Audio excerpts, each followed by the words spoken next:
Assalamualaikum. Hari kedua Ramadan, masih semangat dong. Hari ini penggalan surat Al-Baqarah ayat 185.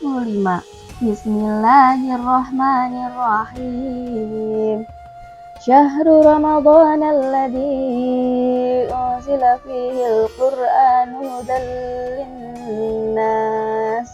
Yang artinya, bulan Ramadan adalah bulan yang di dalamnya diturunkan Al-Quran sebagai petunjuk bagi manusia. Kalau hidup terasa bingung, mungkin kita yang kurang membuka petunjuknya. Yuk bagikan ayat hari ini, siapa tahu jadi jalan hidayah bagi orang lain. Amin.